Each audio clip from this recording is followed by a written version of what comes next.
আমি রাধারানীর জন্মদিনটা আমার মতো করে পালন করলাম। আর মনে মনে রাধারানীর কাছে ক্ষমা চেয়ে নিয়েছি ভুল ত্রুটির জন্য।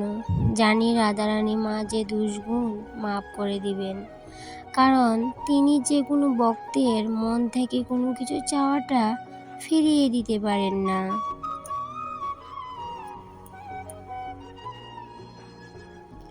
সকাল সকাল ঘুম থেকে উঠে পড়েছি ব্রহ্ম মুহূর্তে। কারণ কি, রাধাষ্টমী পালন করতে গেলে যে ব্রহ্ম মুহূর্তে উঠে স্নানটা সেরে মা রাধারানীর মঙ্গল আরতি করতে হয়। তো আমি সেই জন্য ব্রহ্ম মুহূর্তে উঠে পড়েছিলাম। তারপর স্নান সেরে রাধা মাধবের মঙ্গল আরতি করে নিয়েছি।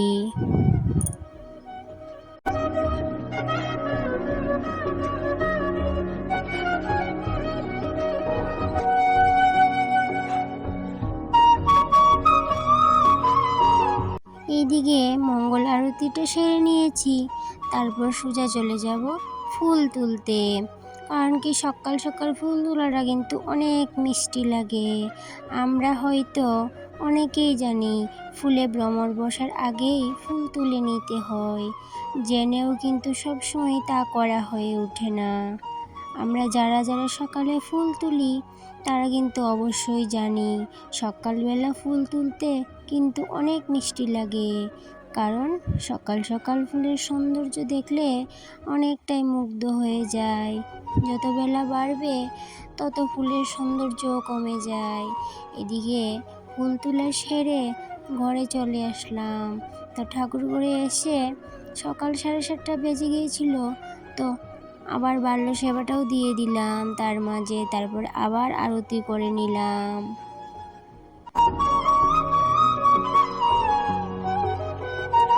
যেহেতু আমি অর্ধ দিবস নির্জলা উপোস করব, তাই জন্য আজকেই আমি পারণা করে নিব। যারা পূর্ণ দিবস উপোস করবে তারা কিন্তু পরের দিন পারণা করবে। আর সেই জন্য আমি বাল্যসভা দিয়ে এদিকে রাধারানীর জন্য ভোগ বানানোর আয়োজন করে নিচ্ছি।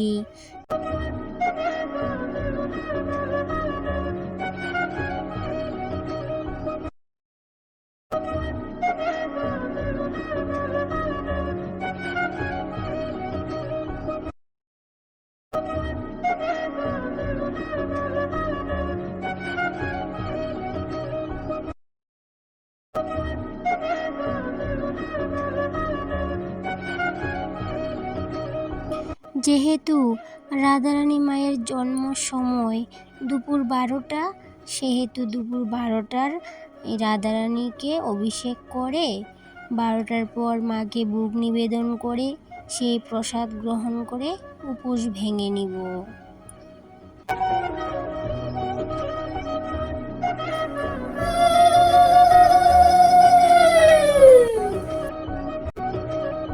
যেহেতু রাধারানী মায়ের বিগ্রহ নেই আমার কাছে, সেহেতু আমি চিত্রপটের মধ্যেই অভিষেক করে নিচ্ছি রাধা মাধবের।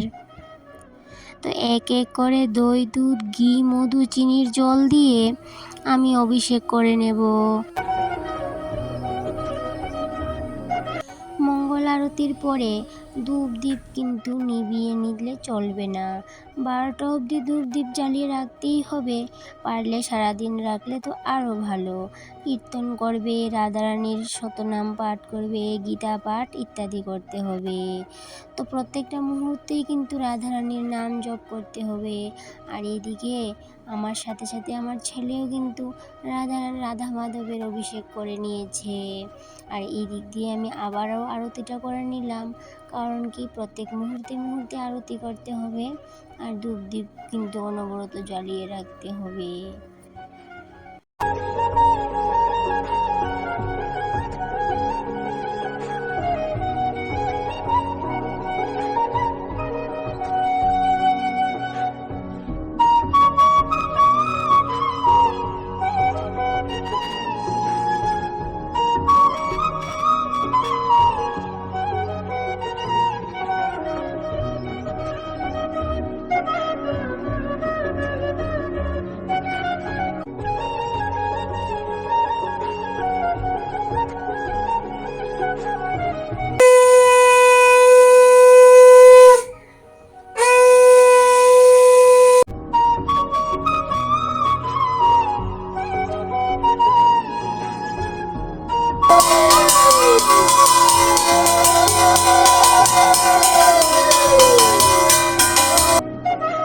এদিক দিয়ে আমি 12টার মধ্যে অভিষেকটা সেরে নিয়েছিলাম।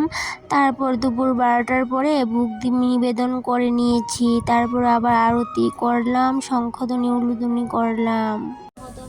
বসুদেব সুতং দেবং কং সচারুর মর্দনম দেবকী পরমানন্দং কৃষ্ণং বন্দে জগদ্গুরু বিষ্ণু। শ্রী ভগবান বললেন, পুনরায় আমি তোমাকে সব রকম গানের শ্রেষ্ঠতম গান সম্বন্ধে বলেছি, যা শ্রবণ করে এবং গান গাত হয়ে মুনিগণ পরম সিদ্ধি লাভ করেছেন। এই গান লাভ করলে জ্ঞানী আমার স্বরূপ লাভ করেন, স্বরূপ লাভ করেন এবং সৃষ্টিকালে আর তারা জন্মগ্রহণও করেন না এবং প্রলয়কালেও কোনো প্রকার দুঃখ ভোগ করেন না। এইভাবে আমি রাধাষ্টমীটা পালন করেছি।